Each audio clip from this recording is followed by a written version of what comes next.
close the night out right.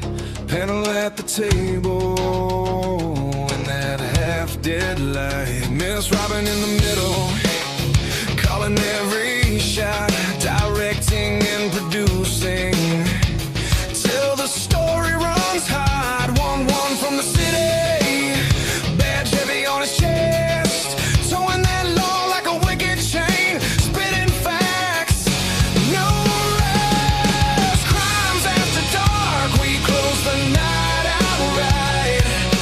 Tear through the lies till the wrong sounds like a fight. All of the answers buried so deep out of sight. We watch the threads unravel, we watch the threads ignite.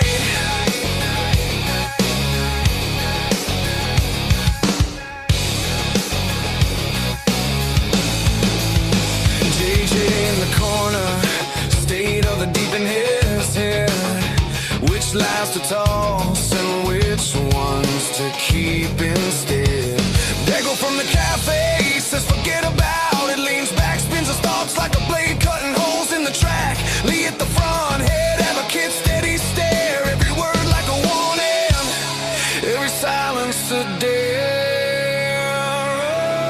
All of them leaning in, clock crawling, eyes bright. Every secret feels louder than the buzzing of the night. Crimes after dark, we close the night out right. Tear through the lies till the wrong sounds like a fight. All of the answers buried so deep out of sight. We watch the threads unravel, we watch the threads ignite.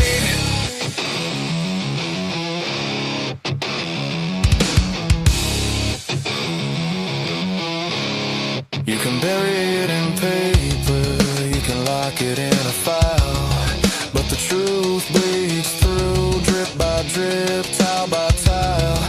We're dragging it to daylight, name by name, line by line. If you wrote it in the shadows, we'll read it out this time. Yeah.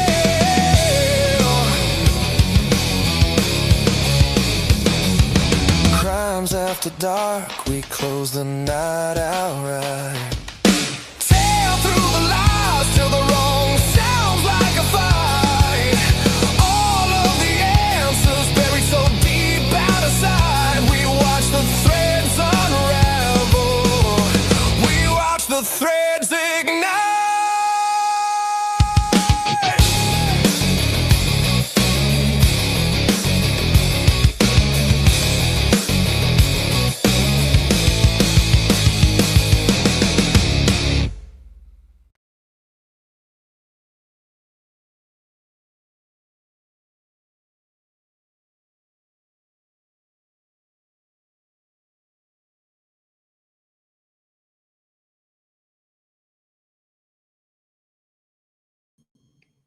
Okay, so apparently StreamYard did its typical shit of muting me for no reason whatsoever. It wasn't me, it was software. Thank you all. I can see everybody waving, which you normally wave when you can hear me, but you're all like, fucking, we can't hear you, shit, fucking turn your microphone. Anyways, so once I figured out you were all tapping your ear, I was like, oh, wait a minute, can you guys not hear me? Thank you so much for letting me know. I think, fuck, StreamYard, get your shit together. I don't know what's going on. Oh my God, today you have no idea. Let me give you a sample of today. Today, I found out Kash Patel from the FBI was in Kentucky where I'm supposed to go. However, when this show ends, I literally do not know if I'm getting in a car and driving to Kentucky or whether I'm catching a flight tomorrow. I have no idea because I had to cancel flights and I had to rebook my flights. My wife's actually trying to get the flights rebooked that we just canceled because of a whole fucking shitstorm I'm going to explain to you in a minute. Also today, I had a police officer walking through my house with a gun drawn, going through my house. That shit happened today. This day is off the fucking chain, and that's just some of it. Like, that's not even all of it. Anyways, so let's get the show started. I'll get the panelists up and I'll explain a little bit what's going on and why all the clusterfuck's going on in my life. It's a Friday night, and I'm not even drinking. I should be drinking, but no, I have to get in a car, so I can't do that. Or actually, I don't know if I'm getting in a car. Fuck it. Anyways, let's get the panelists on stage quickly. And by the way, Captain fucking 11, our nickname, Captain, my captain. He got promoted today. What a fucking amazing. Oh, I'm not far enough into the show to be dropping F-bombs. Anyways, what a great thing. I'm so proud of that guy. He's going to be on here. I can't believe he made it. If I were him, I would be like, I don't know, hookers and blow, whatever. Okay, no, I'll skip the hookers and blow. The point being is that I'd be partying, but he's here because he's that fucking dedicated. He's already had his family dinner. He's already had his award ceremony. It's sad that some of you out there in the chat still don't believe he's an officer. I could show you pictures, but we have agreed to keep his identity down, so I can't. So you guys are just going to have to all just eat it and accept that it actually is true. All right, Dago, let's get you on the stage. Let's get the rest of the panel. How you doing today? Whoa. What a day. What a day. Oh, I mean, I thought mine was bad. Dude, mine was just, I was cleaning all day, but Jesus Christ. Sounds like yours was quite a bit more interesting. It's oh my gosh, it's been a crazy day, and it's not over. I feel like I'm not even, like I said, I really don't know if I'm driving in a car tonight or whether I'm flying tomorrow, if I get to sleep in my own bed tonight, or whether I'm sleeping in freaking Bozeman, Montana, or wherever the fuck I end up tonight. I have no idea what I'm doing after this show. So well, it'll get better tonight. that it will. So what did you do today before I get into my stories, I guess? And I did absolutely nothing on here. I cleaned my entire house. It was like 55 degrees here, so I went outside and cleaned out my garage and did some other shit. Yeah, that's what I did today. I did a lot of other stuff besides this, unfortunately. But I'm here now, and always happy to be here. I also have done some shower cleaning today. You know, so my wife and I were debating as I was trying to clean the shower because I got punished. My wife's like, you don't ever fucking clean the shower. And I'm like, okay, today is my day. By the way, I'm sore everywhere from cleaning the shower. And let me ask you something. When you've got stuff stuck to your shower glass wall, is that soap scum or skin cells? Yeah, a little bit of both. I think it's a little bit of both. I'm trying to like clean skin cells, I think, off. It's giving me the heebie-jeebies. Anyway, so soap scum and Rhonda and Lee pieces. Yeah, it's a little. Yeah, I get a little bit of like several people on the wall of my wall. Yeah, I think so. There you go. Yeah. Well, all right. Well, most of the people I think I know who's on the wall that I'm scraping off. It's probably my wife and I, and whatever guy comes over when I'm not here. I don't know. Somebody else is probably on that wall. But other than that. Yeah, who knows? Okay, so that's it for you, right? Let's bring Logan on next. Let's do it live. Hello, how are you guys? Hey. Good evening. Can you top my day? I'm just curious. No, and I'm patiently waiting for that story. I can't wait to hear it. We're ready. Same here. Yes, yeah, definitely. Yeah. So nothing special. Did you do any lives or any shows today or anything? I did a live earlier and kind of found some interesting things out about the phone from, the Dylan phone stuff. So we talked about that. Yes. So hopefully I can touch on it later. I was going to say, I hope you're going to share it with us and not just keep it a secret. So I cannot wait to hear about that as well. So if there wasn't anything extra, I guess we'll bring the rest of the panel up. We'll get one to say goodnight to his family if they aren't, if they're still waiting for him to say goodnight, although I'm sure they spent the major part of today with him. Maybe they're sick and tired of him by now. They're like, oh my God, dude, I was with you all day celebrating you. Maybe we should take a break. I don't know. Let's get Robin on stage. Robin, how you doing? All right, how are you? What's so funny? You never want to tell stories like this when you have an author on your panel because you never know what might show up in one of the books. Right, exactly. Oh my God. I think my life is a little nuts sometimes. Sometimes I think people don't realize I probably had a very strange life. It's all good. So feel free to keep sharing. Anything special today for you that you did? No, just my AI making fun of yours. But other than that, Fair enough. All right, we only got 2 more panelists to get on the stage. We got a full house today. Let's get JJ from State of the Deep. How you doing tonight? What's up, everybody? DA, Robin, Dago, Logan, Denizens, Meatballs, up, brother? Believers, and mods. Hello, It's Friday. everybody. Yay. Happy Friday. Yeah. Dago, that voice effect is disturbing. What are you talking about? It's very disturbing, but I like it. What are you talking about? I love it. And for all you metalheads out there, I was never a metalhead. And I went through a punk rock phase when I was young. I was a skater, so I kind of went through that phase. And this past week, Dago will appreciate this. I started listening to the Black Flag, My War Side 2. Oh God. The heavy, dark stuff. So I got back into that. I felt this nostalgia flooding through my body. Yes. So Nice. it made me feel like a young skater again. Same thing I do. Every now and then I'll throw in the Dead Kennedys or the Circle Jerks or some of that Butthole old Surfers. stuff, or the Butthole Surfers, Sex Pistols, Yeah. and I'm like, dude, yes, let's go Yeah. skate. Knowing if I get on a skateboard, I'm going to the hospital, but it is what it is. Right. Oh yeah. Right. Good stuff. That is amazeballs. I didn't really do that myself, but I knew the music a little bit because I had friends into it. So, but yeah, very, very cool. Anything other than Awesome stuff. nostalgia blastback that you had going on today?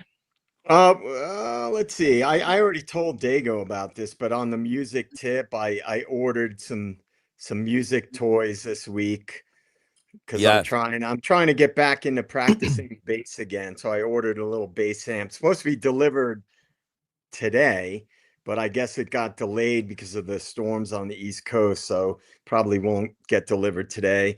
I had a busy day. I got a crazy busy weekend.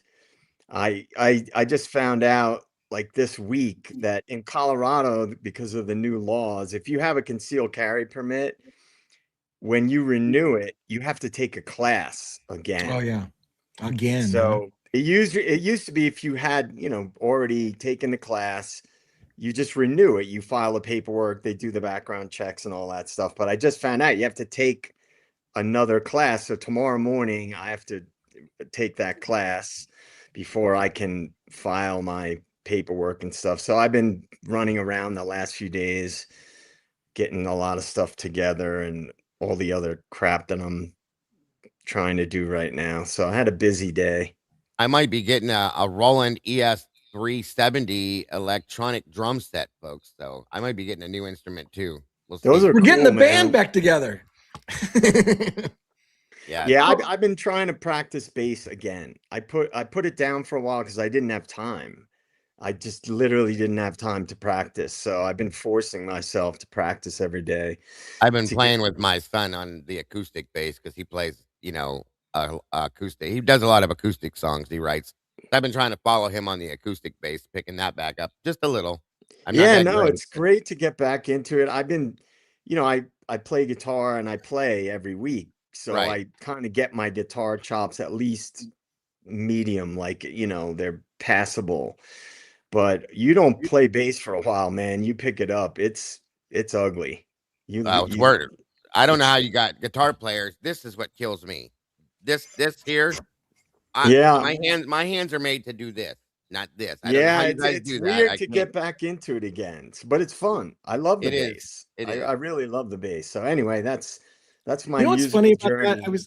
I was never a musician, but again, I was a huge Motley Crue fan when I was younger, and Nikki Sixx was the bass player, and Nikki Sixx wrote all their music, and I always thought it was weird that a bass player would be writing your music, because I thought bass wasn't really. I would assume a guitarist or a piano guy would be writing your music, but the bass player. No.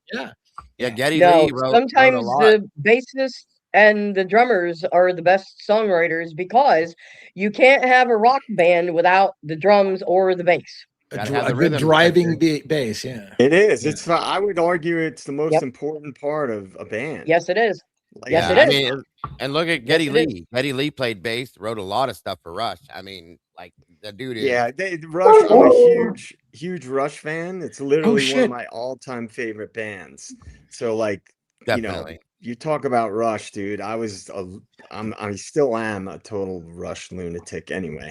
I never got derail things, but right. I never got terribly into Rush, but I forgot. We got to get one up here. One, because his family is on the thing, and we're talking. I got into music, and all of a sudden I was like, "Oh, that's cool. Let's talk about music." But let's get one. Captain 11. What is up, sir? Evening. How is everyone? Evening, Captain. Did you do anything good today? Or? Yeah, just a little something. You just lay around all day. Yeah, just a little. Just something? you know, some soap scum and yeah. How was the one? Yeah, buddy. Was the ceremony good? Like you hoped it would be, or? Yeah. I mean the ceremony.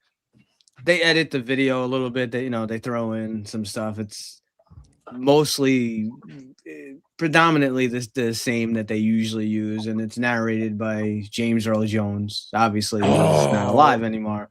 So the name, it's called Heroes. That's the name of the song that they do, Always Heroes. It's good. It's really like families and friends and everyone, they really love, because they show some ceremonial type stuff, and then when the song gets like halfway in, they start showing like guys like jumping out of like helicopters and like it gets more jumping off of boats. It gets when it gets into the song a little bit, like chasing people down and things like that.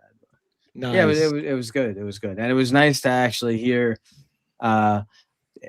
It's funny because a bunch of people, other people I know, they were like, "Oh, did the mayor come there?" I'm like, "We don't want that.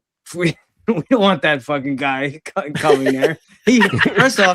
First off, he hates us, and we have this whole big thing going on about this stupid snowball fight, which it's really dumb.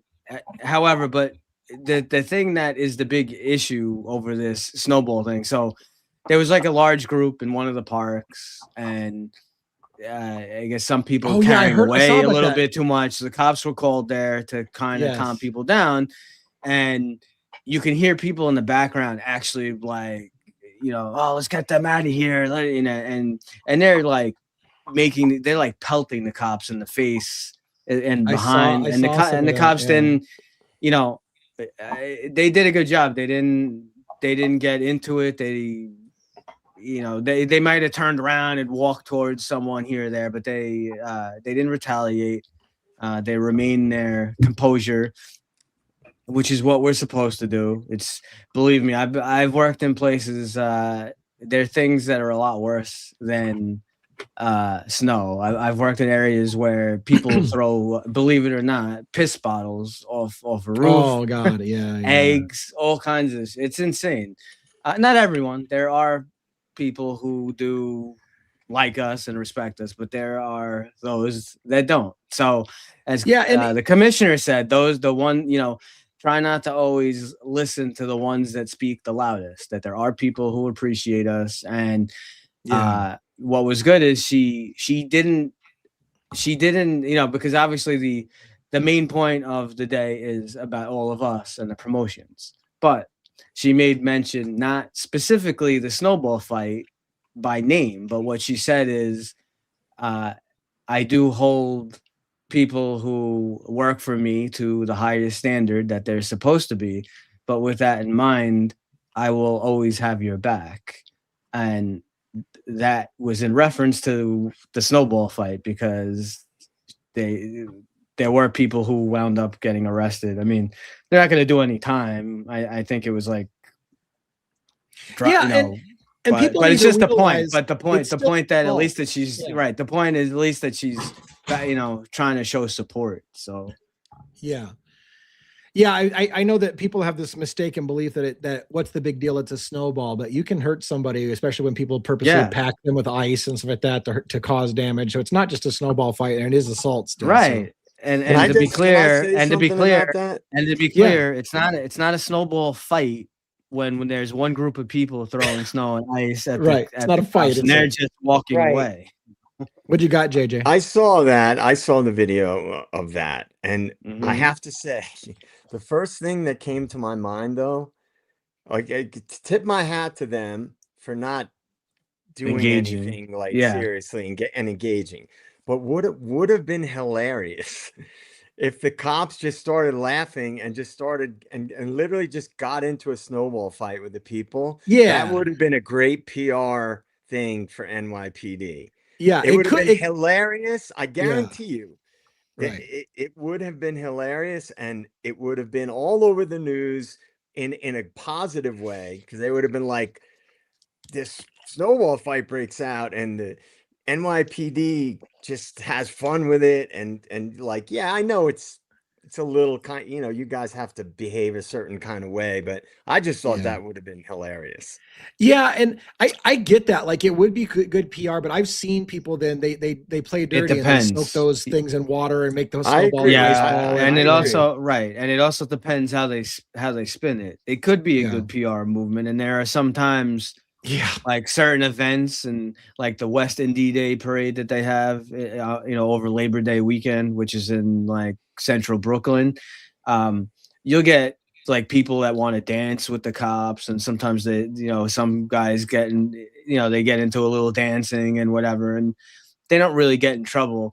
But I feel with the snowball, it definitely could come across as like, they're just having fun, having fun, right? However, and then when one of the cops throws one of the snowballs and hits someone, and it hits them in the eye, and then there's a million people there taking video, and they're like, "How this isn't professional." And then now this cop gets suspended when all he was trying to do is just engage the community. So it's like, you're right with what you're saying.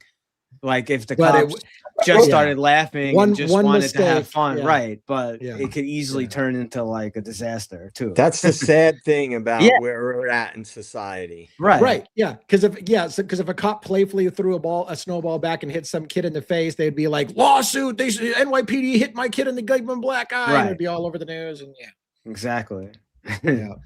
All right, so I've got a story, by the way. I don't want to take anything away from you, but I got a story about an award ceremony that I was at with the whole families when you were talking about it. But let's do your monologue first. And I'll tell you done. Yeah. You're right back. No, is it good to be alive in the den on a Friday? Always. Ooh. Yes, sir. Juliana, Jackson, and my beautiful wife. Love you guys. All right. The quiet comes first. Not peace, not calm. The kind of quiet that follows something wrong. The kind that settles in after doors close, after statements are signed, after everyone agrees not to ask one more question. Tonight, that silence stretches far. It stretches to a small house in Idaho where 4 lives ended in the dark. The Idaho 4 was supposed to give us answers, a suspect, a narrative, a sense that the danger had passed, but certainty was rushed, details blurred, and the silence stayed. Because silence doesn't mean nothing happened, it means something happened that no one wants to sit with for too long. And then Kentucky, a different landscape, different accents, different power structures, same unease. Then Fields, a name spoken carefully now, measured, weighed. Across from him, Sabrina Atkins. Grief, anger, a story already decided in many minds before every piece was laid on the table. In places like this, facts don't always come first. Feelings do. And there's Letcher County itself, where everyone knows the roads, the families, the histories, where power isn't abstract, it's familiar. Mickey Stein's, a death that doesn't rest easily, a name that lingers longer than it should, a file that feels unfinished, and presiding over it all, Judge Kevin Mullins. The bench, the robe, the promise that the system works the same for everyone. Promises sound different when you whisper them in a town where consequences are personal. Tonight isn't about conclusions. It's not about certainty. It's about what connects these places. Rushed answers, protected narratives, and the quiet pressure to move on before the truth has finished forming. because when justice is hurried, it doesn't vanish. It lowers its voice. And when everything gets quiet enough, you can finally hear what doesn't belong. This is Devil's Advocates. Lower your voice. Listen closely. The silence is talking. And with that, live from New York, it's Friday night. All righty. Well, here we go. I am excited. So yeah, I was going to tell you real briefly about an awards ceremony. It was kind of funny because for a while I was working in, I was an IT guy, but I had top secret clearance and I was in national security, and I bumped elbows with over 3-letter agencies. And I had that one moment where it was cool bringing my wife to an award, to our Christmas party, and they handed out awards. And it was, to me, it was hysterical. Tonight we have an award for, Mrs. So-and-so. And what she did, we can't tell you about, and where she did it, we can't tell you about it. But know for certain that she helped make the world a safer place today. And I'm like, that's hilarious. Like, here's an award for something you can't know what happened, and we can't tell you the details, but it was really cool, and wish we could share it with you. Thank you very much.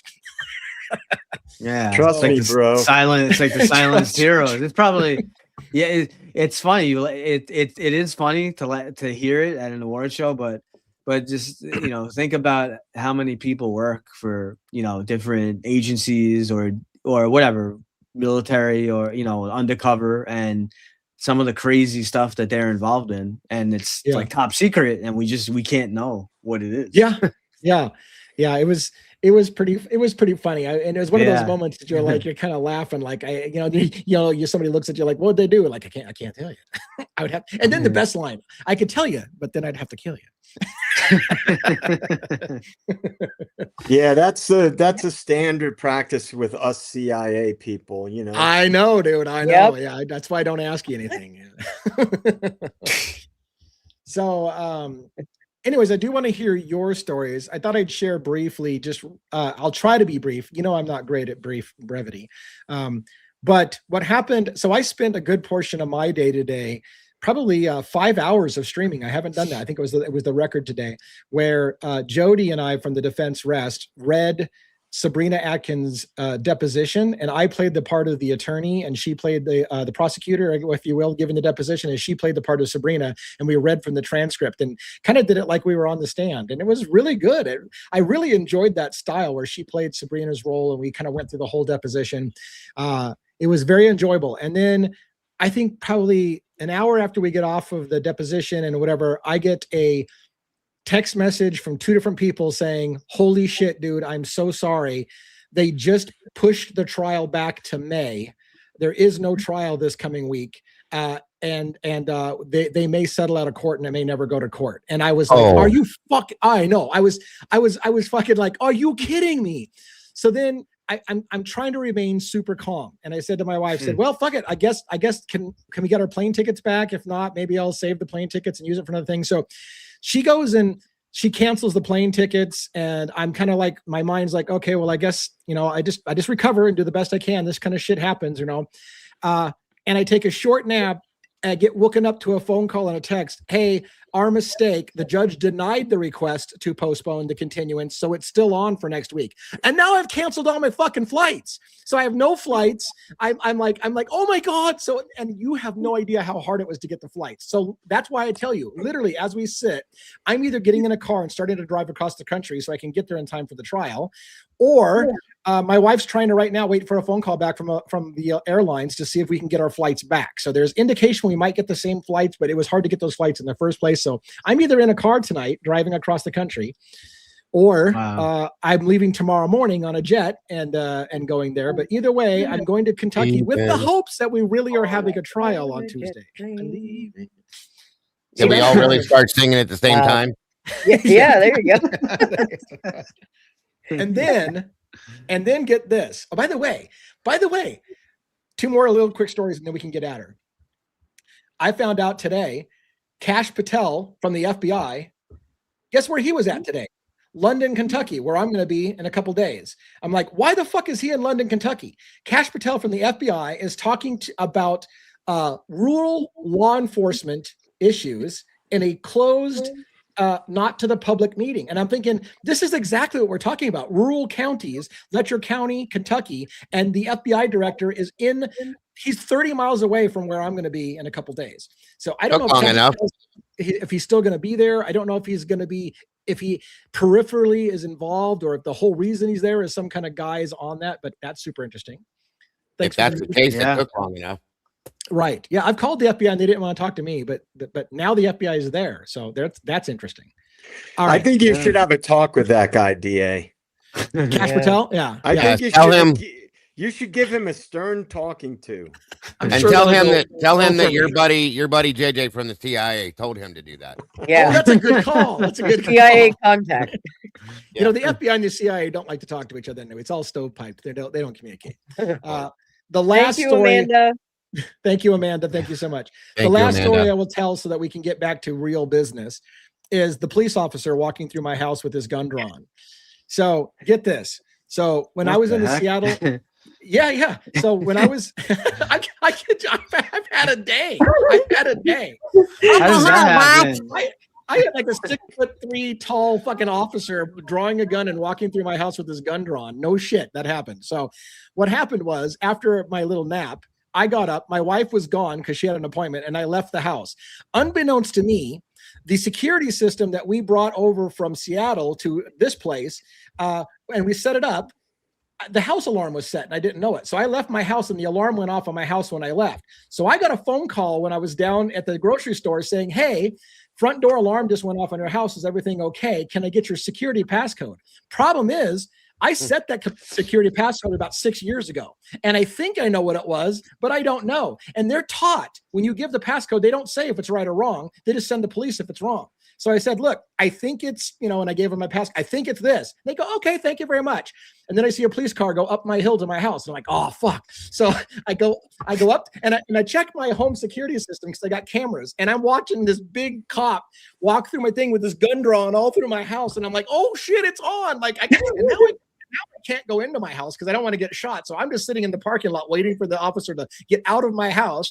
And he comes out and I'm like, hey, I'm the homeowner. And he's like, oh, okay. So we had a little conversation. He's a super nice guy. I thanked him for his service and coming and checking out my place. Told him that I didn't remember my passcode apparently correctly, and all's worked out. But that's the kind of fucking day I had today. It's crazy. Nice. Wow, boss, you had a bad day. Yeah. So top that. Anyone got better than that for today?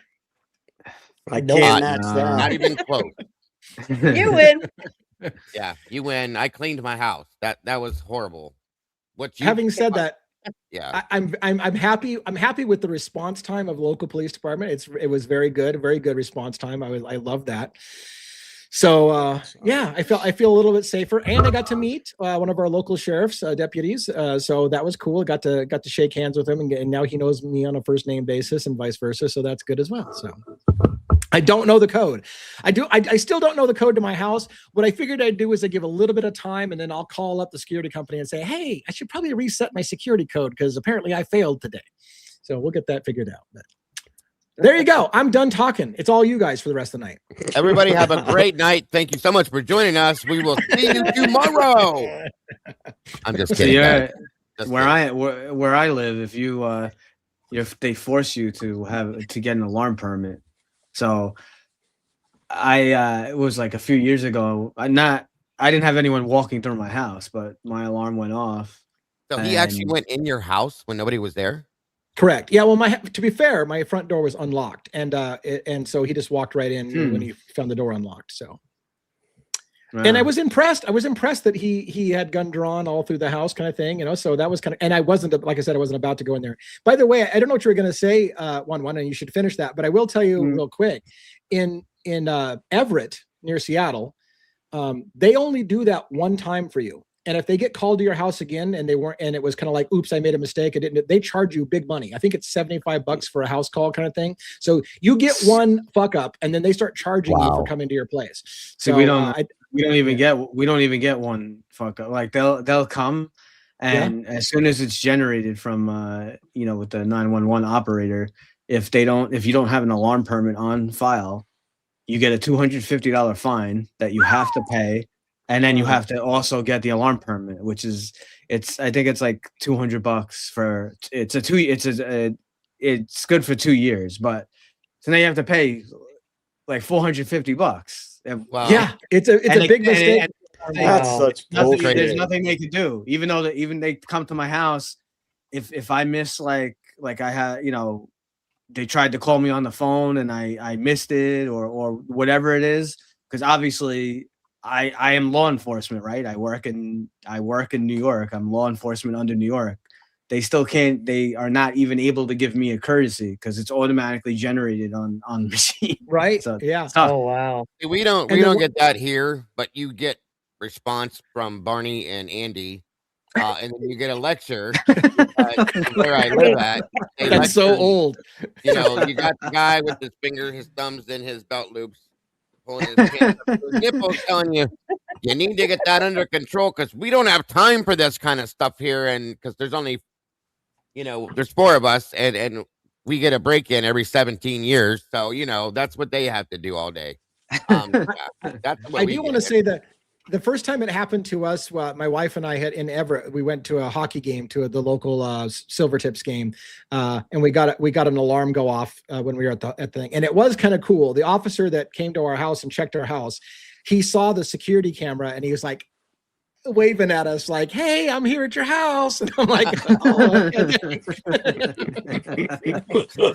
nice." So, I'm just surprised that they went inside your house. No, they would not. That's why. Yeah, they would. That's normal. Yeah. That's normal Yeah. protocol because you see an unlock. Obviously no one's home. Yeah. I don't know how long he waited, but a door unlocked. They would. Yeah, I thought He would almost run. He probably probably thought it was a legit burden, a legit burglary going on with a door. Yeah, I mean, there's no, like you said, you just left it unlocked. So I mean, obviously, a telltale sign would be seeing any damage to the door or forced entry, obviously, which he didn't see. But if the door was wide open. Oh, okay, Mr. Police Guy. Just because you know these things doesn't mean we all do. Sorry, bro. Well, Who do you think you are, captain or something? Yeah, right? You got them Lisa bars. Something like that. You got them bars, y'all. Yeah, I just want to say hi to Lisa because we did when my wife and I lived in Everett, we had friends in Marysville, so we know both those areas very well. So good to see some people from the West Side. I worked in downtown Seattle, lived in Everett, had friends in Marysville, so all of those areas we know. In fact, I think we still have.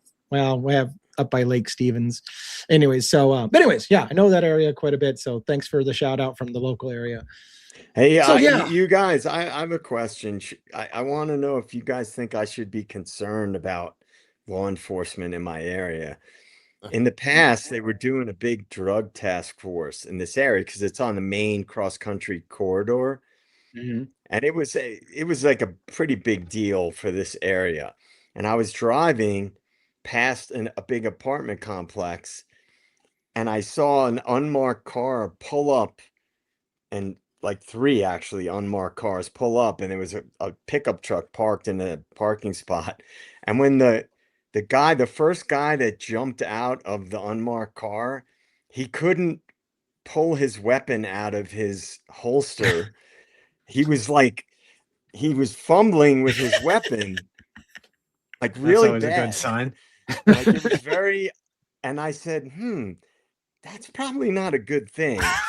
No, because he's the first guy, confronting this person. And if I can tell that he looks really nervous and awkward, it's probably not a good thing. What do you guys think? I would tend to agree with you. No, you're 1,000% accurate. They've done numerous interviews and stuff with different perpetrators that are incarcerated that actually took action again, or possibly even seriously injured or killed law enforcement. And the question's always asked, why? Like, what was it that made them do that? That's what we always want to know. Why? What was the big deal? And most of them said that, like they may have had like a longer record. They want to go back in, but the main thing is they said that the officer that came to talk to them wasn't on their game, Yeah. So like what you're talking about, like going up and fumbling and like acting nervous, acting like you have 3 days on the job, you don't know what the hell you're doing. That is the kind of thing that gets officers hurt, sadly. And all it I was can say obvious is, too. Yeah, it was really obvious. Yeah. And people, I feel like the public doesn't use common sense. With police officers, you should exercise slow movements and hands wide out in the open where they can see. I shit you not, there was a local story from where my hometown. A man had kidnapped his son, went to his ex-wife's school where she taught, and shot her in the head in front of people. And people walked up to the police officers to shake their hand in essentially what is just done an active shooting situation, and charge up to shake and come at them to put their hand out. And I'm like, you fucking dumbass. Like, you literally do not walk up on a cop after someone just got shot and go, I just want to shake your hand. Like, how about you just like stay the fuck back and keep your hands up? And like, why would you do that? Like, why do you not have common sense? Everybody's on high alert in that situation. And JJ, unfortunately, like it's a set. I've, again, it's always easy to Monday night quarterback and we review this stuff with body cameras. But that's one of the great things with body cameras is to review though the tactics and some of the stuff that my fellow officers use. And unfortunately, that is one of the things. Sure, it doesn't matter if you have, 2 days on the job or 20 plus years like me. If I'm on a car stop, if I run your plate and your plate comes back that this is a stolen car or it's a car wanted in a robbery or something, sure, is my heart gonna start like racing a little bit? Like, am I gonna get pumped up? But it's how you control that, and you have to be able to. Like that also will keep you safe. The person the person that wants to be Rambo and thinks that that they're not going to get hurt or nothing can happen. Those are people that get hurt too. So the fear of getting hurt and the fear of something happening will keep you safe, but you have to it's a balance. You have to be able to try to act, even if you're a little scared or whatever, you have to act like you're on point, license, registration. you gotta be on point. No, like how about license and registration. Dude, guys, not to say that I wouldn't be freaked out. Oh no, of course. I'm not saying that. I'm just saying it was so obvious just driving past. Yeah, I was like, that's not good. Especially a drug task force. I want to hear from Robin and Logan. Do either one of you have any cop stories or any crazy stories about things that are lessons learned on police? Do you guys have anything like that? I'm so bored. I've never been arrested or anything like that. So I have like 0 cop stories. Wow. How about you, Logan? Do you have any cop stories? I have a story, but I don't want to talk about it. I've been charged with a crime I didn't commit. Oh, did you really? Oh, yeah. That's why I'm You got charged. Did you get convicted of something you didn't do? I did. Oh, you don't but want to talk about that either, right? Yeah, I did. But then a week before my probation was up, my probation officer called me and said, "We found out that you were telling the truth and that you didn't act." I was like, cool. So am I off probation and this all goes away? He was like, no. What? I still had to do the next week of probation still. Wow. Yeah, it was a horrible time. Oh, I was man. Lawsuit. Yeah. I've looked into that. I've looked into it. Can I tell you guys a funny story? Yeah, go ahead. It's Friday. When I was young, I was probably about 20 years old. And I know it's going to shock you guys, but I occasionally went into bars when I was underage. I know. What? I know. It's crazy. Whoa. Oh, my God, JJ. Yeah, I know. And I was a lifeguard at the beach for 4 summers, right? So it's my second summer as a lifeguard. And I rode my bike to a bar close by, and I went in, I was hanging out, and then when I was leaving, I saw my neighbor, this woman who lived across the street from me, and she was being harassed by these dudes. They were just, being dicks. Yeah. And so I went over to her, and I was on my bicycle, right? So I'm just talking to her. She's my neighbor. I know her. And this guy runs up and grabs her and like swings her around. And she was freaked out. You could tell. It was pretty obvious she was freaked out. And I have 4 sisters. I'm very protective. It's just like the way that I am. And I knew this person. I could tell she was annoyed. Yeah. So I went over and I was like, what are you doing? And it was a group of people. So I went over and was like, hey, just to try to like make her feel more comfortable. And one of the guys came at me basically. And I won't tell you what happened. It wasn't good for him. But right as this happened, 2 cop cars pulled up, one from each direction. And I'm in the street with this guy. And the area where I worked was one part of the town where the beach was. The other part of the town didn't have the beach. So there was a lot of tension between the 2 sides of the town that had separate police forces. Okay. Right. So there's beef there between the cops. So one of the cops was from one side of town, and one was from the other side of town. So, and I'm underage, number one, and I had just come out of that bar. Well, the cop walks up, and I could see him getting out of his car, and I didn't recognize him right away. Big dude. And he walks up first. And it turns out it's a guy that I knew who used to be a lifeguard, right? And I personally knew him.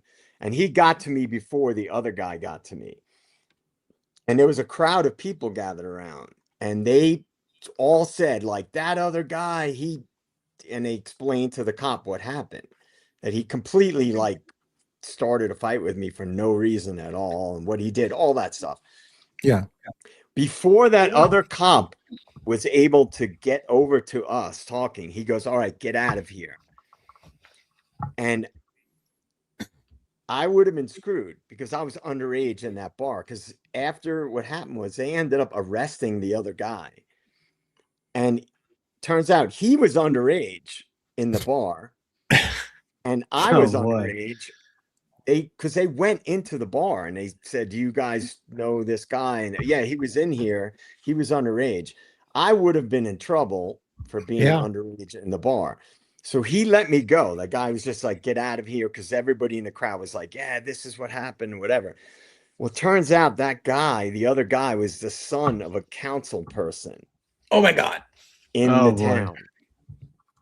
So the next time that I saw that cop, the big guy who let me go, he was so fucking pissed at me. He goes, you have no idea how much shit you caused me. He's like, I got reamed out. I got totally reamed out. He ended up becoming the police chief in that town, by the way. But I had to buy that guy a case of beer just to like keep things on an even keel. Like, cause I understood what he did for me. Yeah. Right. Cause I would have been screwed. Because now there's another cop from the other town, right? He's not going to let me slide. So anyway, I just thought it was hilarious because that cop was so fucking pissed at me, man. I had to serve penance with some alcohol. What a great! I love these stories. Like I could tell stories too, but I realized people are like, oh my God, are you guys going to talk about? Sorry, I didn't mean to be so. No. It's like I want to tell stories too because I love these stories. They're very cool. They're very entertaining. But we probably should talk about our cases. But I love that. I love that story. I love all these stories. I want to know more about Logan's story, but she just said specifically she doesn't want to talk about it, so I won't ask her. You got anything else, Logan? Like with any cases tonight? I pled guilty to a crime I didn't commit. That's why I understand the whole Koberger pleading guilty, possibly to something he didn't commit. Look, Logan, it can't be true. People do not plead guilty for things that they didn't do. No. So, I know, right? Yeah. Who would ever do that? right. Nope. No one does that. You couldn't Nobody. get me to plead guilty for something I didn't do, no matter what. I'd be standing up screaming from the rooftop, I didn't do this. Yeah. Yeah, I well, would it name doesn't other really work people. that way sometimes. Come on now, Logan. You had to have committed the crime. Come on. You I Yeah. know, that. right? I had to have. Jesus. Well, if you pled Go on. guilty, you said you did it, so didn't you? That's it. All right. So I mean, you come said on, earlier- they had your touch DNA.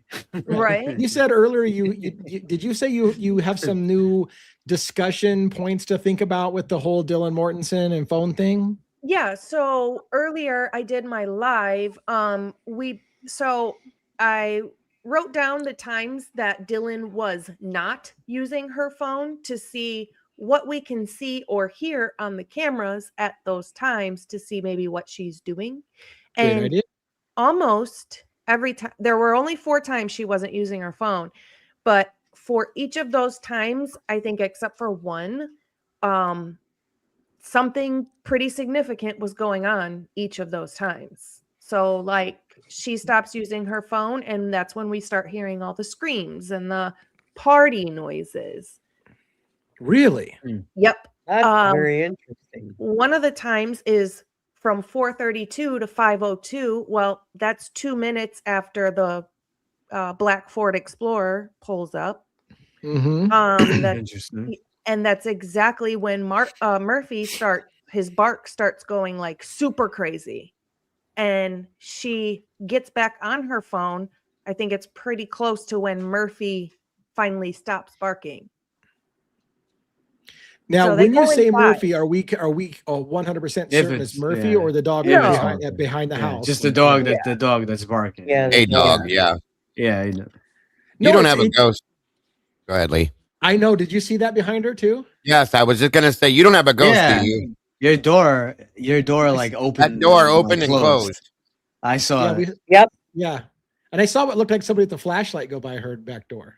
Didn't you see me go like this? Like, what the hell is going on? We're not shitting, Logan. No. Like, No, literally, the door- we've been seeing No. activity The door behind did, you. yeah, the It door opened did and open. closed. It did. Is that an outside The door? double doors there, No, they opened. It's not an Oh. outside door. The heat could Okay. have kicked on or something. I don't know. Okay. Yeah. I don't know. Don't do that. I'm sorry, but I saw it too when they said it. I was like, I saw that too. Didn't you see me go like this? Yeah. I think it's what I I saw that I thought was a flashlight. It was the door opening and the light reflected off of it, made it look like a flashlight. But Get him, Bronx. Get him. oh, Got she that look at bad she dog got gonna look at eat she's got the anything. heebie-jeebies right now. She can No, Sorry, but Listen, I have a ghost. I get it. Mine's fine. It's okay. You'll be all right. Oh my Our god. ghosts how have been- creepy.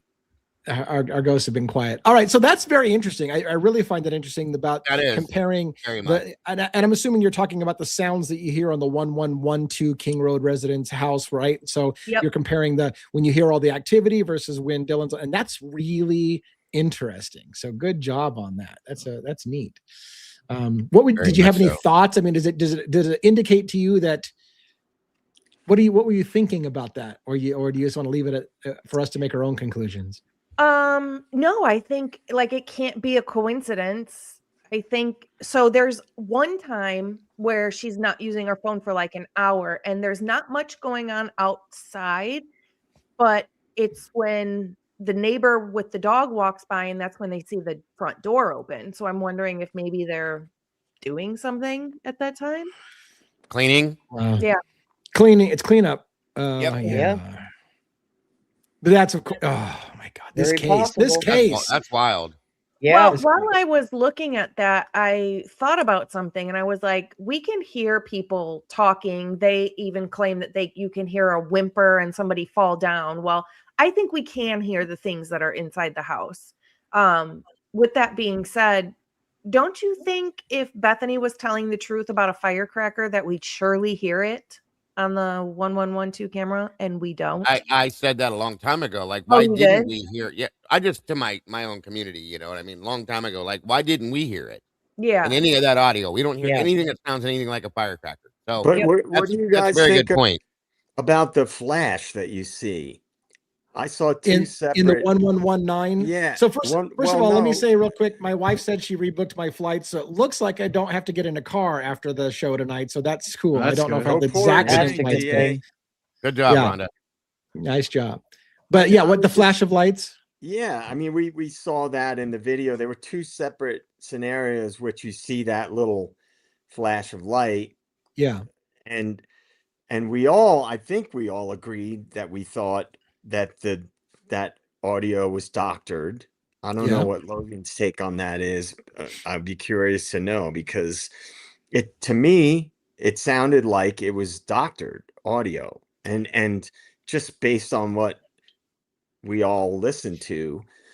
And so if it was doctored and there was something that would cause that flash, and it for whatever reason they didn't want that to get out, it's very plausible that they edited that sound out. Yeah, that makes sense. It does. I don't know, what do you guys think about that? Which camera was it? I'm sorry. On the 1112 camera footage, there's right a across point the street from it where you see a flash of light, a small little flash on of light, 1119, right? Off the 1119 window. The right? window, yeah. The window. Yeah. Which would theoretically would reflect based on where the house is and the like little line of sight or whatever from 1122. Yeah. So Not headlights. it was No. one single flash of a light. flash, like a light flash or a it's not it's definitely not a headlight. It's not a headlight. No. I'd have to you can even hear on one of the flashes, you can actually hear a snapping sound as it happens too. You can hear like a snap, and then you see a flash in the corner of the right. 1119. And I concede to 11, like we discussed this a long time ago, that could have been something else, not a gunshot. Right. I totally concede that. Do you remember the been time a stun gun or something? Hold on, I don't mean to interrupt you guys. You're alone in your house, Logan, correct?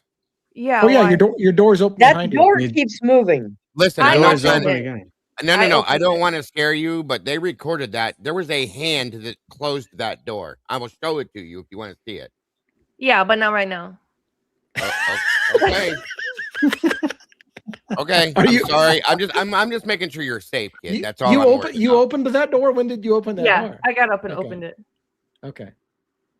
There is an actual video of a hand pulling that door shut. I have the video, and if you want to see it, I will show you. But I just want to make sure you're safe. That's all. Is that Bronx? Does Bronx put like a glove right on? now. And did he reach up and shut the door? Probably. He's very, very intelligent. No, let me tell you, I will say this, Logan. If something happens, we will have great coverage of your case. Oh my gosh, that's horrible. There's that gallows humor. All right. Well, I'm not joking around. I was just trying to be like, yeah. Make sure you're okay. That's all. Because that weirded me the hell out. And they sent me a clip of it, and I'm like, what the fuck? All right. Yeah, I can't even get back on track. But it's interesting. Yeah, the flat. Sorry. So, by the way, I don't know what JJ was talking about, but I know that it's been a long time since I watched the 1112 King Road residence house. But there was a time when right next to the house, between there's that lower house that's right beside it that Emily lived in, right? There was a flash of light that lit up that house for a second there. And then there was also a flash of light that you can see all the way down the street in the corner of 1119 that you hear a snap sound and a really quick bright flash in the corner of the window. And they're different. They're two different flashes. And so I don't know what those are. I've always wanted to know. The other $1 million question on the audio is you can't tell definitively if those sounds are coming from inside 1112, inside the house next to 1112, or in the house behind, which is 1122. Like it's almost impossible to definitively tell where those sounds are coming from. Which the last thing I want to say about that is funny, because the PCA or whatever will actually make reference to a dog whimper and a thud that they say you could hear from that same camera at 1122 King Road behind it, but yet we're supposed to believe that all other sounds that you hear couldn't possibly have come from 1122 King Road residents, while they also single out a sound that you can hear from one. I don't even understand that, but anyways. I mean, from the other bedroom. Oh, I see. We got yeah, some thank gifts. you, Bianca, so much for the 5 new turtles. I appreciate you so much. Nice.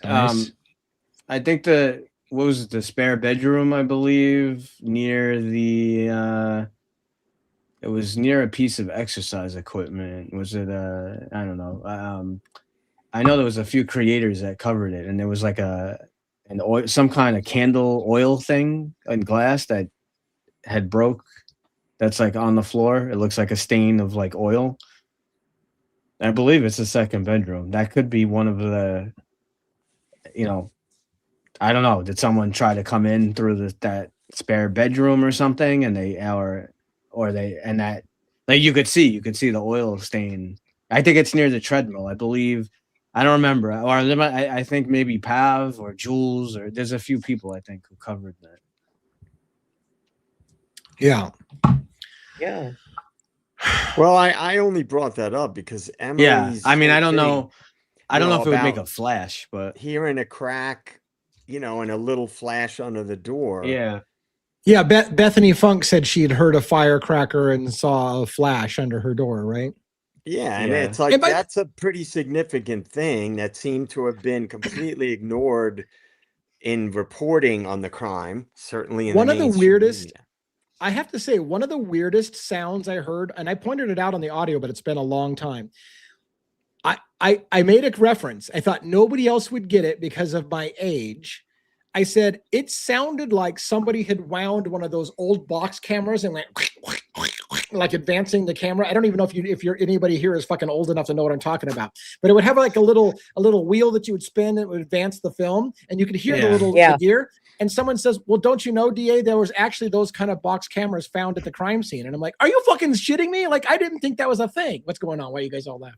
No, nothing. Well, I'm older than you, DA, so I think I remember the manual cameras. I heard it. I heard the sound like somebody was on the porch ratcheting one of those old cameras, and I was like, "Is that the flash? Is that the flash you see? Like, could a flash bulb have gone off? But what are you taking a picture of?" That's a good point.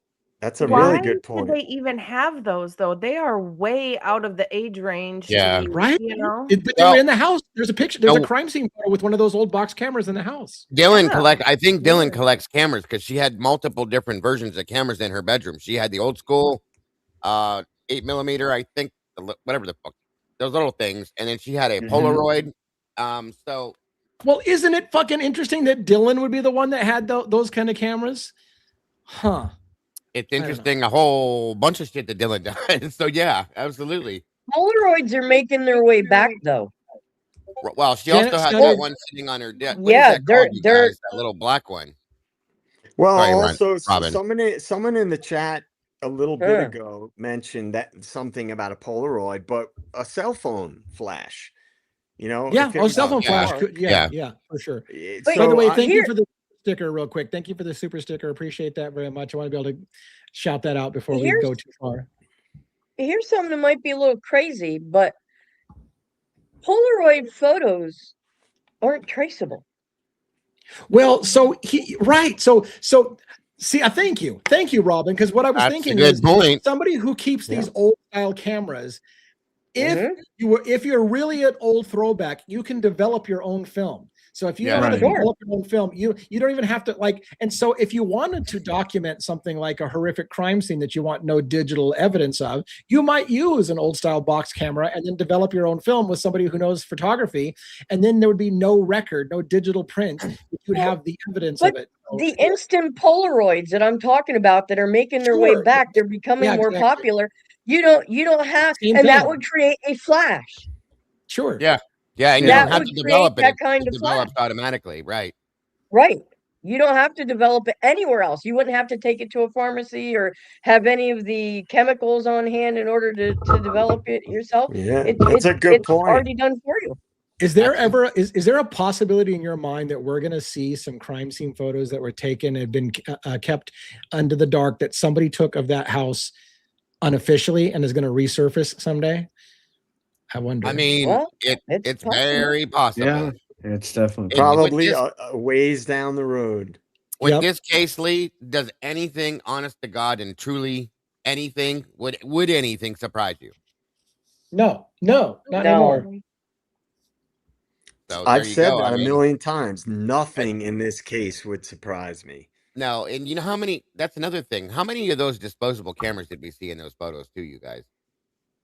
I only saw a couple myself that I can remember, but then again, I just was. There were a few of them at least. Yeah. But I think the one that the thing. Well, there again, everybody has flashes on their phones. Okay, so it could very well have been that too. Somebody took a picture of what did they take? It was that ratcheting sound though. That ratcheting sound that I heard, which was really weird because that was the old style box camera there, and I swear you hear that on the 1119 camera, or the 1112 camera. Sorry, but like the crack that Bethany heard, the snap or whatever, like that would have been. That's a pretty significant thing that was not really talked about too much. Yeah, right. I mean, and that's the thing. Like, I've always felt, and I know some of you will disagree, it's all over the place. I always felt that the firecracker sound and the snap that I see and hear on the thing is not consistent with gunfire. Like, I still can't, there's a part of me that still can't believe a gun went off. I know everybody thinks a gun was involved in this crime. I just don't feel like a gun went off. Now, could it have been a taser? Something like that? Did somebody hit somebody with a taser? I don't know, but like, I still have problems myself believing that a gun was fired in that thing, even though I know there's some evidence of forensics that came in that was a gun, forensics expert on ballistics and stuff like that. So maybe they thought there was a gun. There's even an officer that's on one of the body cameras that talks about a possible gun. So I don't know, but I personally think, as I've said before, with all the fuckery we've seen in this case, if for whatever reason that did not fit with the narrative, they could have easily changed the narrative and not released information that supported that narrative, that there was a gunshot heard, right? So it's, for me personally, when I look at the body of everything that we've seen and collectively together, so much of it has been wrong, false, whether it be deliberately false or through incompetence, right? So at this point, if that did not fit with their narrative for whatever the reason and whatever level of fuckery was involved, then they could easily shift that narrative and not show the public information that supported the potential that a gun was used. Even if it was just one person was shot or a shot was fired for whatever the reason.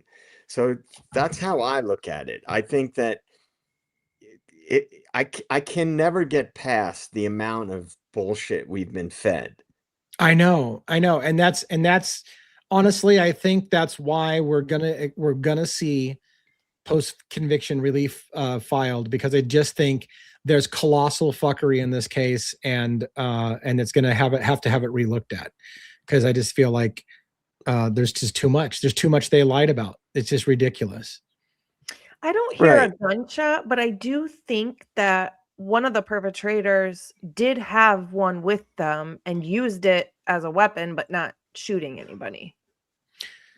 Do you think it was used to kind of like keep people from reacting while something else was done? Or do you think it was like somebody got pistol whipped? Is that what you're trying to say? Like, you think somebody was pistol whipped with a gun, or do you think it was more like, you don't make a move while we do something to this person, and then, that kept them at bay so they didn't fight back?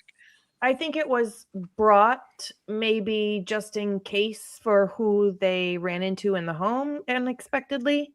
I think it was used on Kaylee's face, the butt end of it, and probably to have people do what they want them to. Yeah, it's interesting. So in that regards, then, do you believe the quote unquote gun rack guy sound that Pavarotti says is a gun rack?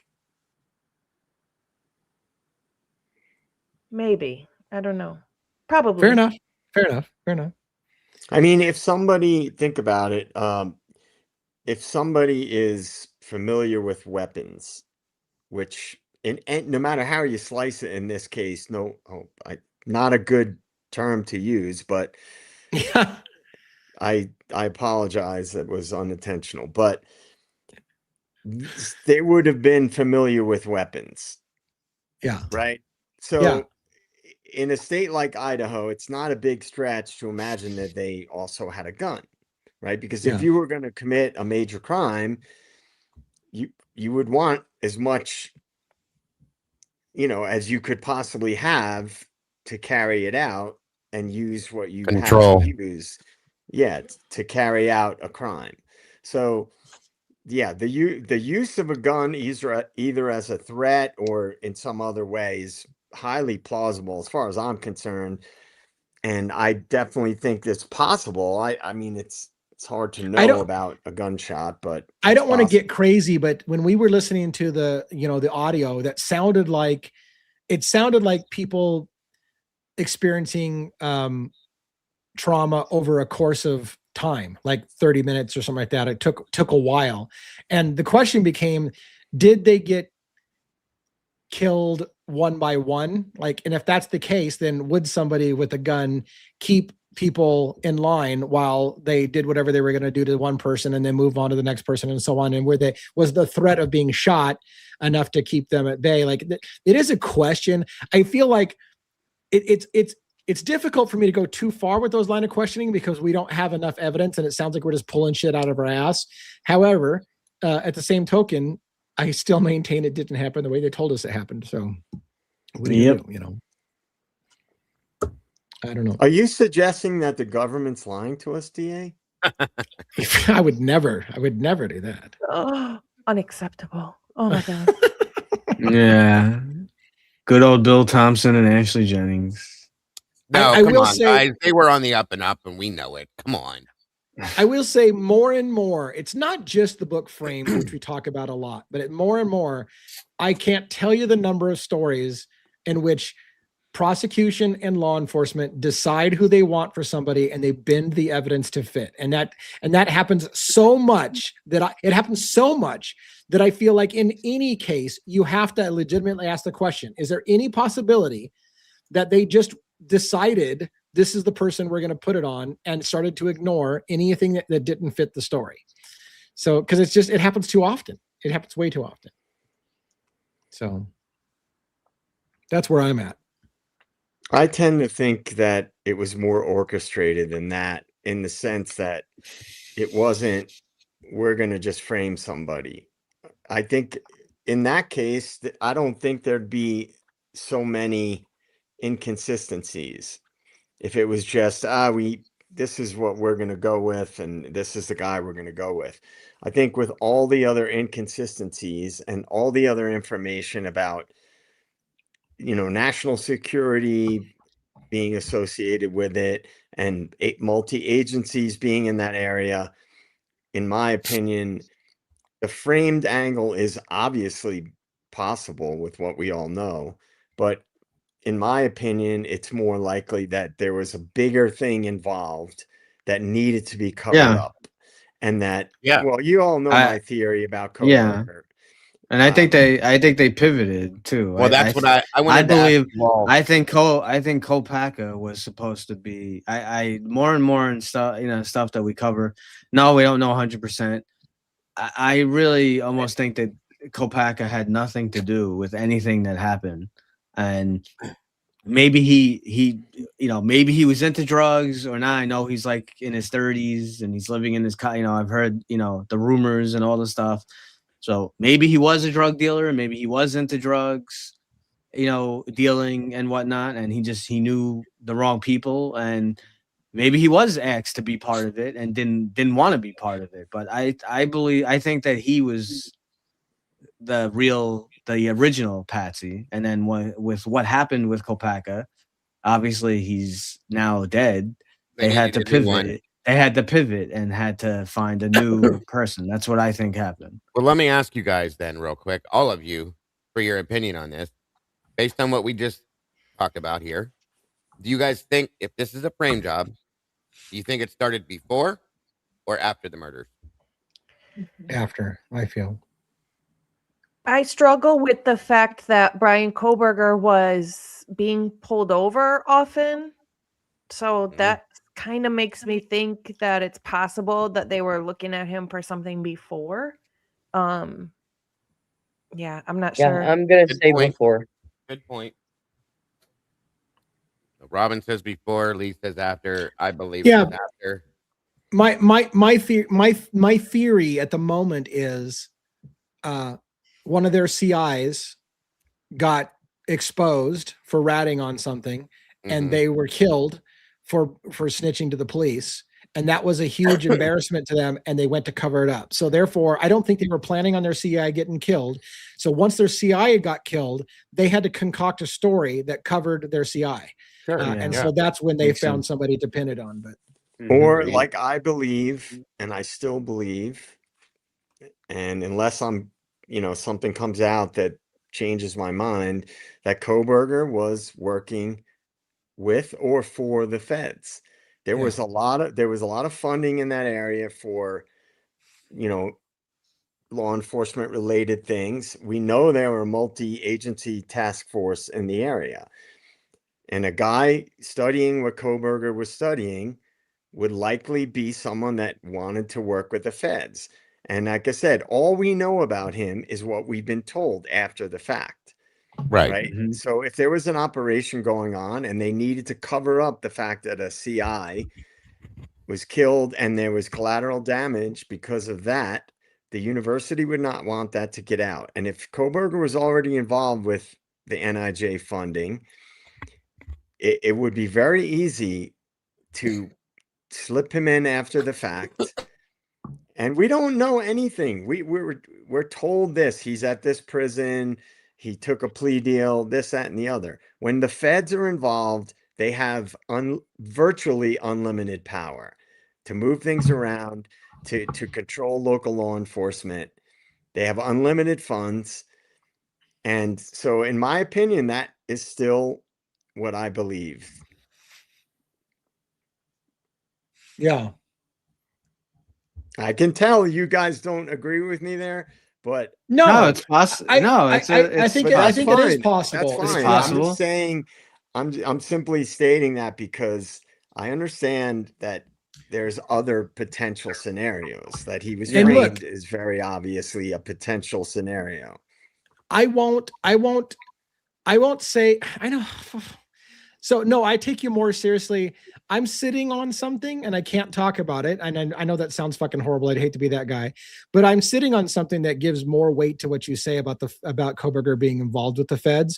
And I can't talk about it yet because I've been sworn to some secrecy. And I know that sounds like I'm fucking making that shit up for sensationalism, but all I can say is I'm not trying to be a sensationalist. I'm saying I'm pocketing. I'm more with you than you know, because I have some new information that I'm vetting right now, because you know me, I want to make sure I'm right about it before I say it, that would indicate that Koberger could have been involved with the feds. So we'll see. Until I get it sorted out and get permission to talk about what I have, then I won't say anything more. But I'm with you. Like I'm not blowing that idea off.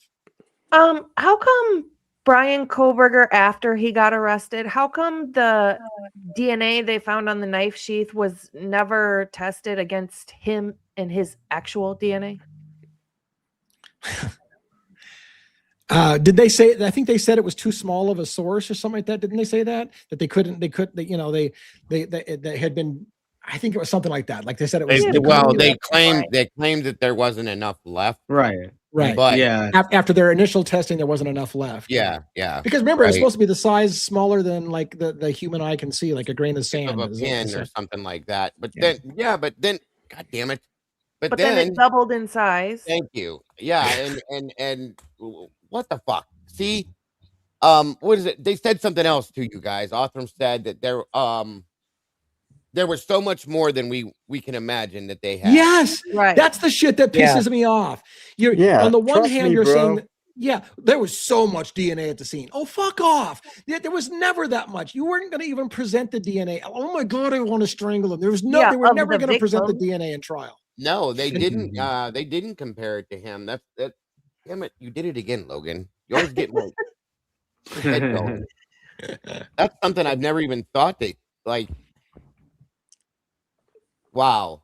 Wow. One more. That's probably one of the most important things in this case. And they didn't compare it to him. See, that doesn't no. I'm so irritated right now. Again. Yep. Yeah.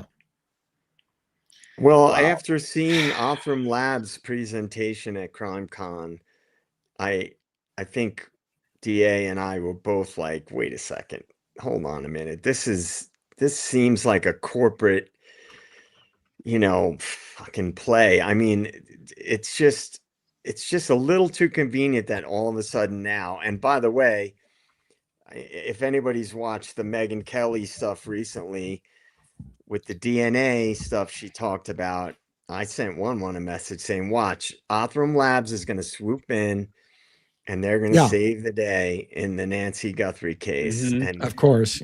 Yeah. So I don't trust that company. And I think there's bigger things at play. And that's why it's that, in addition to all the other things, that make me think there were bigger things at play in the Idaho 4 case. Yeah. And I find it really, really, I haven't made the connection, but I find it really, really disturbing that, what's his name? Dallinger, Chief Dallinger, now the new chief, right, has got FBI training during this whole thing. Like, what the fuck is going on with the FBI and Moscow Police Department? He did it during the investigation, like right after. So right, like the whole thing just stinks of cover up. Like, now we're going to get the chief of police in with the FBI, and so now he can't talk about things because he's going to be protected by some sworn deal with the FBI and can't talk. Like, the whole thing is designed, I think, to keep a fucking lid on exactly what happened. And all that I can tell you is there is no reason to do that if it was an incel who just killed some people randomly. There's no reason for the level of fuckery in this case and the lies and the bullshit and the cover up if all it was a guy that just decided to randomly kill some people. Make sense. Have some common logic. There's no way it's what you said it was for the kind of shit that's going on in that police department and that prosecution. There's no way it was what they said it was. It almost makes you wonder if he went there to take a class on how to keep a secret. Right. I mean, it sounds kind of dumb, but Jesus Christ, Well, when bigger agendas are at play, that's typically what drives a lot of fucky. I do think there was a bigger agenda at play. I think this is way bigger and with everything with surveillance, the multi-billions of dollars being invested into predictive policing and domestic surveillance.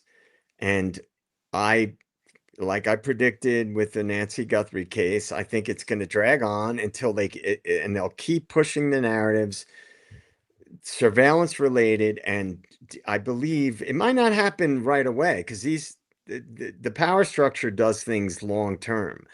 They're going to try to keep pushing this DNA stuff, and they want a database of DNA among citizens. So get everybody to register for the DNA database that the feds have, because you're doing your duty as a good citizen, and allow us to track everything you do and allow us to, surveil everyone all the time. And this is what I talk about when I say the bigger picture of things. And it's not, in my opinion, disconnected from any kind of high profile case. Yeah. This case, man. I don't know. And it ain't over yet. It's not. And I feel like I really feel like Othram Labs was designed to explode onto the scene with this case. And it begins to make you wonder how much of this whole thing was orchestrated so that Othram could be established as the new crime fighting tool that everybody must have, and is going to solve crimes in real time. And because you've got Idaho 4, they've been involved now with the Long Island serial killer case. Right. Now you've got them coming in to save the day with Nancy Guthrie, supposedly. Right. And cold cases like JonBenet Ramsey and John Benet Ramsey. Every high profile case is coming out. all of a sudden, Othram Othram's Labs all is over it. there.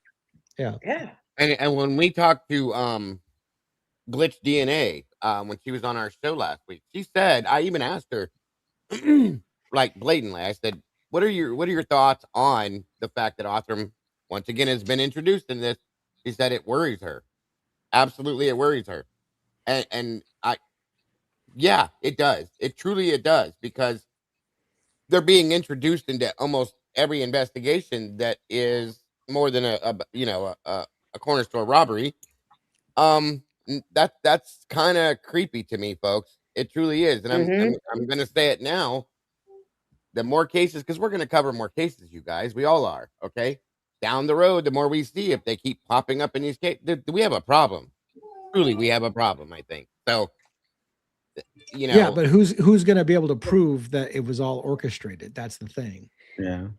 Well, who can prove? Yeah, who can prove anything? Have you, if you guys have seen recently some of the CIA documents that have been declassified, you would not be able to sleep at night.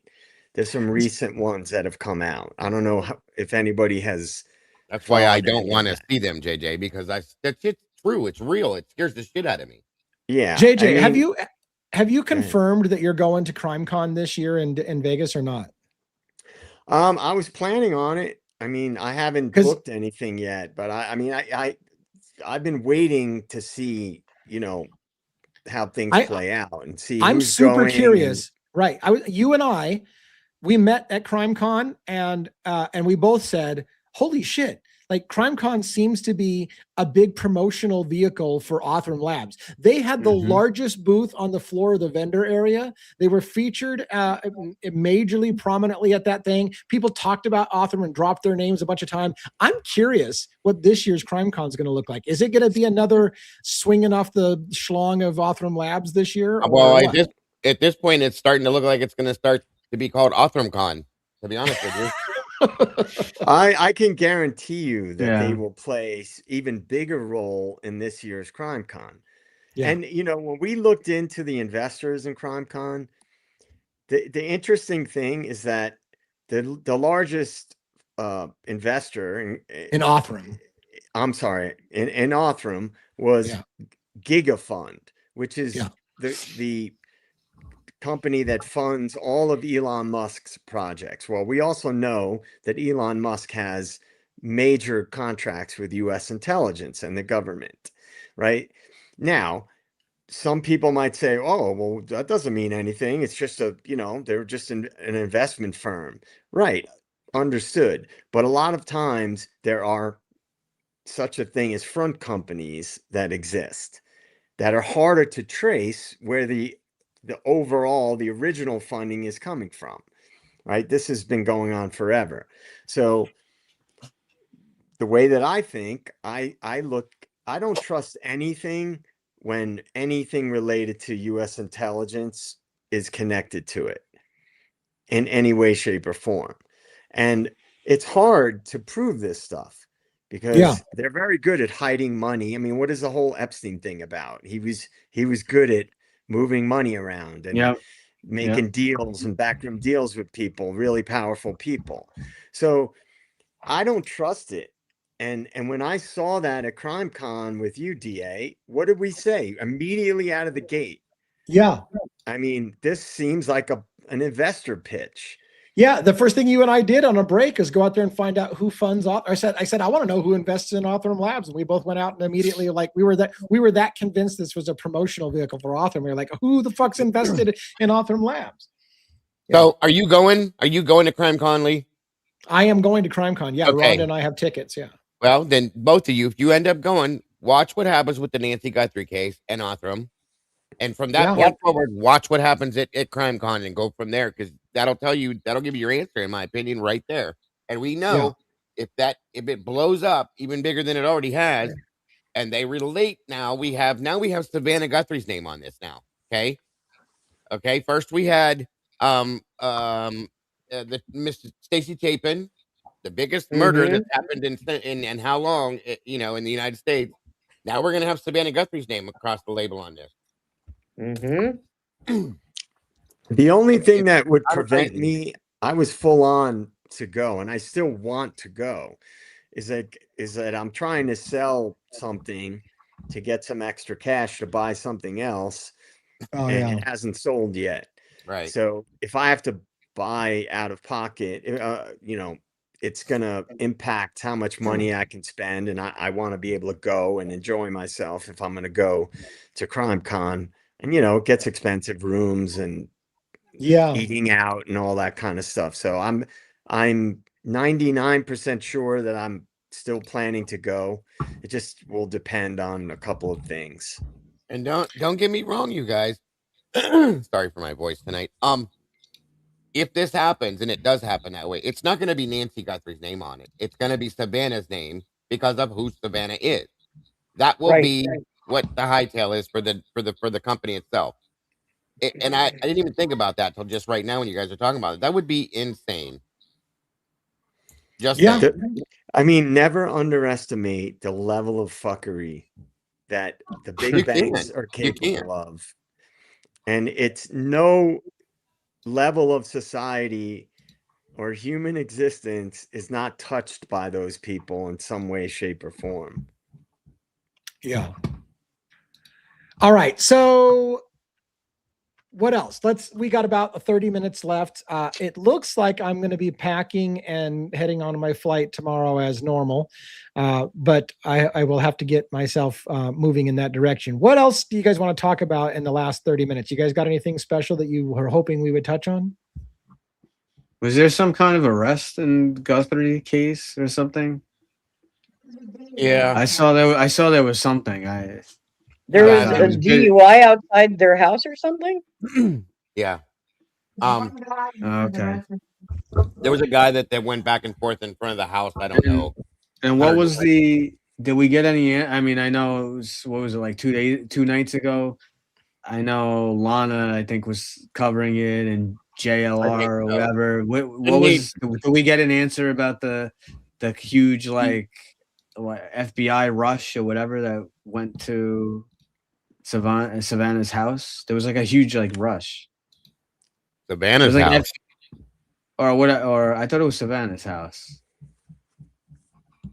Not that I know of. No, they went to Nancy's house. Oh, maybe Nancy's house. Yeah, I'm sorry. Yeah, Nancy's house. There was a guy that was pulled over and got, I think, was it was it a DUI or something like that? Yeah, DUI. And he had a phone of the story that I got from that was he had a picture of Nancy on his phone. Okay. And that he said he was in that area because, and I can't verify this, just what we heard through here, that he was in that area because he said he saw her. He thought he saw her. And he was in that area to make sure that that's who he saw. So he either had I don't know if he had a photograph that he took or a photograph that he pulled off of like the internet on his phone of her. So they detained him, questioned him, did a or not the breathalyzer thing, but the whatever you do that one. What's that called when you test somebody to see if they've been drinking? Sobriety test. Sobriety test. There we go. Yes. Ding, ding, ding. Yeah. Anyway, that test on him, and I don't know what happened after that. That's all I got from that one. But what about the one? What about the thing from two nights ago? There was no further info though on that. The people that went to Nancy's house. I know it was like they said like the FBI or whoever, like they like swarmed and they made like a whole big thing. Well, they didn't swarm. There was just a few vehicles. One pulled in the garage closed. There were some people in that they believed that the people in the black SUVs were FBI and the people in the white SUVs were Stevens County. But Comcast was there for the entire day doing something. I think they were it's almost like a lot of us think they were putting a security system in for some reason. What the hell else was there with that? And somebody said they thought the state's attorney might have been there as well. So, right. Sure. Right. They said the prosecutor or something was there. Yeah. Did anybody else follow up on any of that or see any of that? Logan or Robin or anybody? No, I did not. No, I didn't either. I didn't get to do anything today, so I didn't get to see a lot of that. So, that's all I can tell you, bud. And then on the I didn't see all. I know she's got Candace Owens has like 3 episodes out on this Erica thing. I saw the first one. I got to catch up on the other 2, but yeah, I saw a little bit it's of the first one. It's insane. Some of the stuff, like she made a big deal that Erica. I was telling Lee and Robin and Amanda. So she's making a big deal that Erica, is like kind of claiming that she's sweet, more so that she's Swedish than Syrian. He made that point, yeah. But the relative that she was living with was not Swedish. It was the other relative that her other parent that wasn't with her.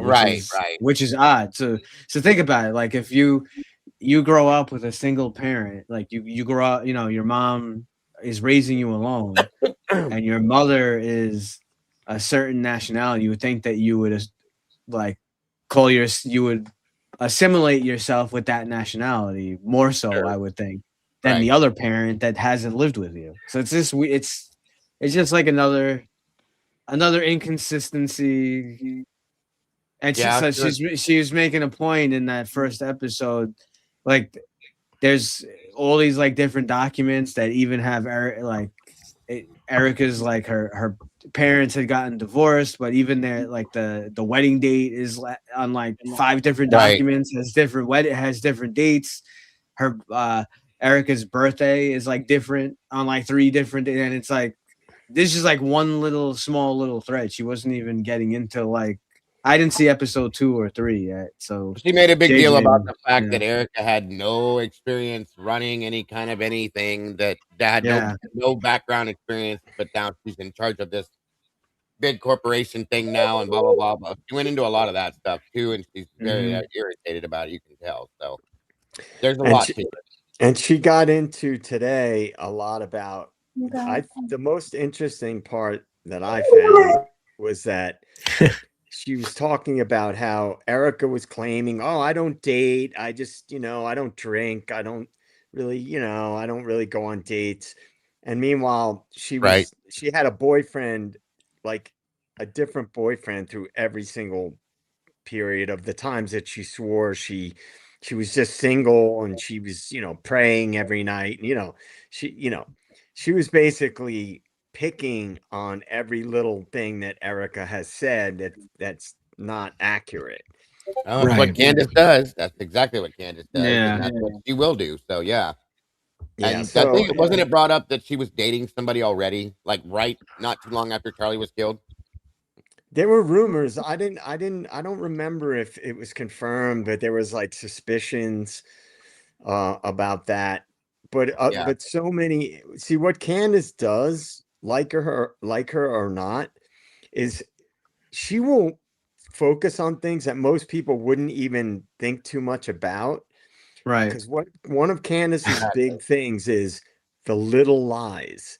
Because she always says when people lie about things that are little, that they don't have to lie about, then she focuses on that. And then she connects all the different things that they lie about, the little things. And that's what she's doing right now.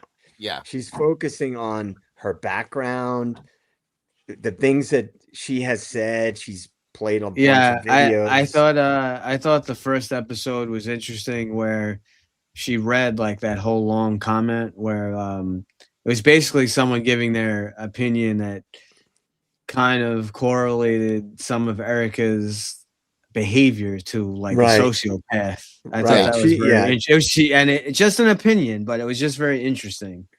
Well, the person that was speaking about that, she was saying psychopath.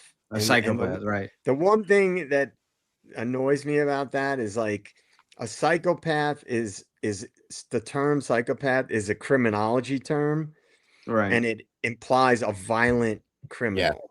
Yeah. A sociopath could be a non-violent criminal, like a CEO or a person that commits crimes or has no remorse or whatever. So like the term psychopath is pretty well established to mean a violent criminal, like a serial killer or whatever. So I agree with a lot of what the person was saying. They just should have used the term sociopath. Right. And I'm gonna don't go there. I'm gonna bite my tongue about trying to correct people on using the right terms, because I'm not even going back there. Like I was like, fuck you, I'm not gonna try to explain to you the real meaning of a word anymore, because apparently people just don't want to hear what the actual words are supposed to mean. But does Bronx have to go potty, Logan? Like you? Yeah. I was. Your dog is like really like, oh, I need to go out. Should we wrap up so that we can? So sensitive. So I apologize. He's really sensitive. No, it's very cute, and I don't know whether when you gotta go, you gotta go. Yeah. I'm on a schedule, bitch. I gotta go. I think it's a pretty good time to wrap up, and if we want to let Logan go first, if you want, do you want to jet out, or are you going to try to? Okay. That would be good. Then I can take. Let's do a wrap up. Let's Logan close first, and then we'll. That's going to make a weird thing on my pattern. We're going to go Logan, Robin, 1 Dago, JJ. Does that make sense? I'm going to do it that way. All right, Logan. Sure. Let's let you say goodnight so you can get the dog out if you need to. Thank you, everybody, for tuning in tonight. We appreciate everybody who shows up for us. Congratulations again, 1-1. We are so very proud of you. Thank you to the mod. Thank you. Thank you to Bianca for the gifted and the super chats. Welcome to our new turtles. And do something nice for yourself today. Be kind, but more importantly, be kind to your animals. Bye, guys. Thank you.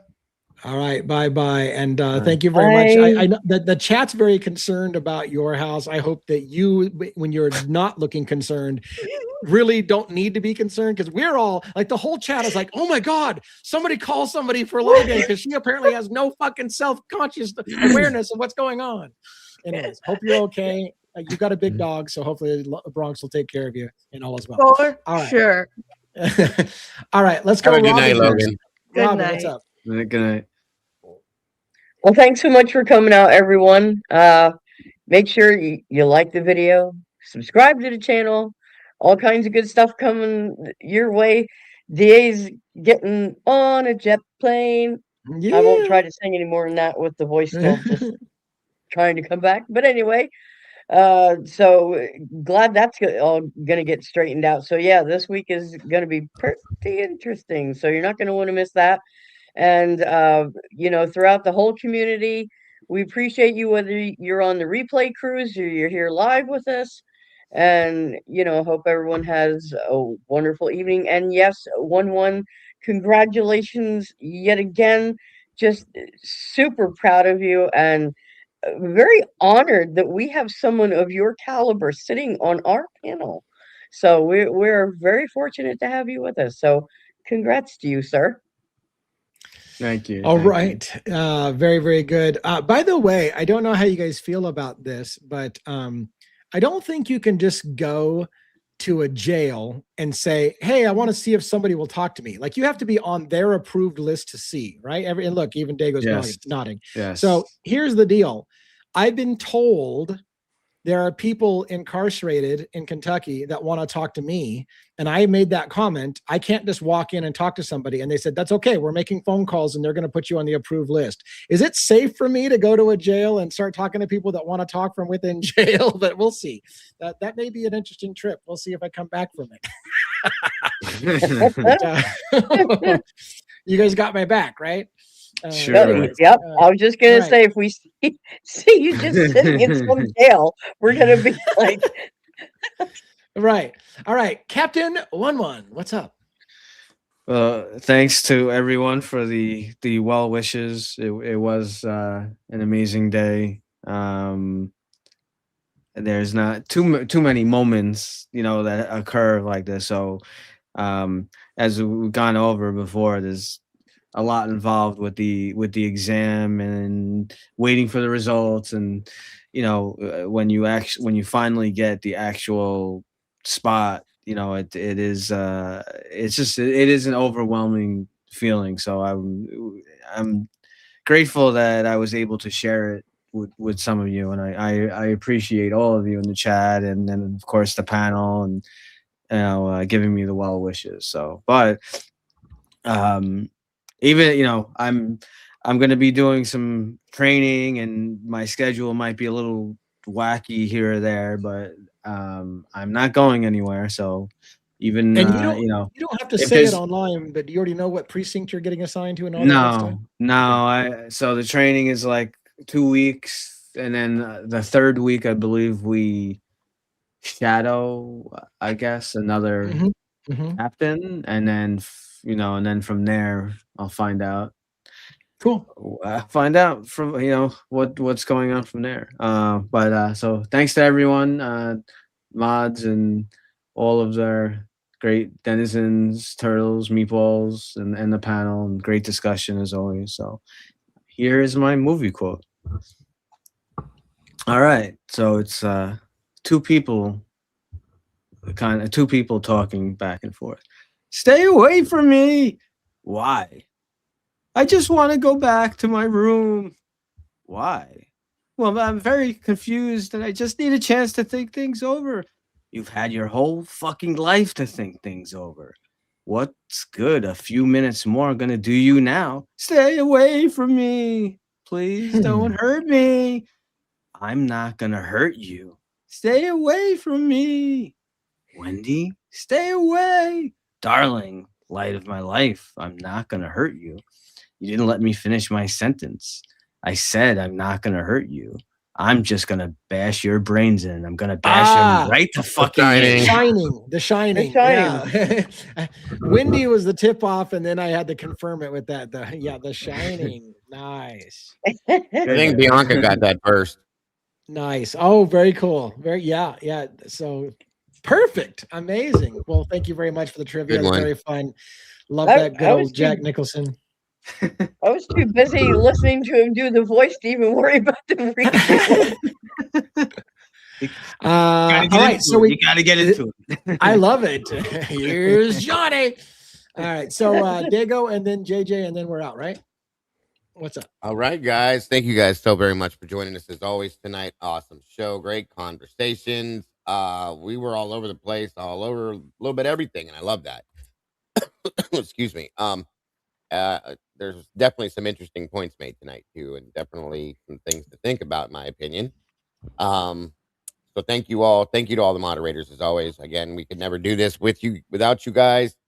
I would never want to try, to be honest with you. All of you are amazing, and all this entire massive community we have now, and I'm grateful to all of you for that. Also, thank you to my producer and my videographer for everything they do as well. On top of that, so I can create this every day. So thank you, all of you. Absolutely. Thank you to Robin and Lee, JJ, Logan, and Captain 11. And again, congratulations, brother. Very proud of you. Thank you. Great bunch of people, folks. I am so very lucky to be able to be up here with these people every night. I love it. I absolutely love it. By the way, and thank you to Mrs. Lee in the background back there, Miss Rhonda. Thank you for everything you do. Again, all of you guys, absolutely, thank you. This is a great way to start to end our night. I think every night, I absolutely, truly love it. So thank you again, guys. Don't forget to tune in tomorrow night, 6 p.m. Eastern Standard Time, to the Verdict Room Unfiltered. Tomorrow it's going to be me, Miss Logan, Kim from Typically Unique, and my producer Mikey with The Last 24, talking about what we did this week, guys. So I hope you guys tune in for that. Looking forward to it, and don't forget, we'll be here again tomorrow night. Looking forward to that as well. See you then, guys. Have a great night. Love to all of you. All right. And I'm not 100% sure if I will make tomorrow night or not, because again, I didn't know if I was driving or flying. If I was driving, I was going to find a hotel so I can be on the show. But if I'm flying and I'm in an airport, I might be able to get, so who knows? Whether I'm here tomorrow night for the show or not is going to be hit or miss. All right, JJ, what's up? All right. Thank you to the advocates, the meatballs, the denizens, the believers, and on all the great mods. And once again, 11, man, congratulations, brother. Thank you. That's I mean, I can't say it enough. That's a huge achievement. And yeah, it's badass, man. I'm really happy for you, man. Thank you. And yeah, man, another great night. Some fun meandering and discussions. I like when we go off a little bit off the rails, just a little bit's okay. Yeah. And it was fun. So I thank you guys for that, indulging me a little bit. And I'll be back tomorrow night. We'll see you all soon. Thanks Awesome. again, everybody. All righty. And as for me, I'm still figuring out my itinerary and seeing if I got the same flight numbers and the same car confirmation and all that stuff. And I've got interviews being set up, and I don't even know. I got people working on the backside setting up interviews for me, and on the scene location stuff, and maybe jail visits, and maybe I'll be in jail. I don't know. I have really no idea. I've already had, like I said, one cop going through my house with a gun today. Let's see if we can avoid that when I'm out of town. But anyways, it's an adventure in my life. Thanks for coming. If you didn't catch it today and you're all interested in the case that I'm going to go boots on the ground for, again, Sabrina Atkins, if you're interested in that case, there was a 4.5-hour stream where I and Defense Rests Jody from Australia read through the deposition of Sabrina Atkins and did it narration style. I think you can watch that on the replay if you're interested. I know that's a long time, but if you want us to stick it on some headphones and listen to it, there's some really good conversation in there and some really good facts. If not, I'll be doing daily updates from the courtroom, assuming I can get in and all those things. And yeah, Amanda said, if you'd like to help me with expenses, I do have a GoFundMe in there, and that's it there as well. So thank you very much for everything you guys do. Let's do this again, hopefully tomorrow night. Hopefully I'll be here for my own show. If not, do it without me. Do it live. Talk to you guys later. Have a great night, everybody. Good night, guys. Good night, everybody.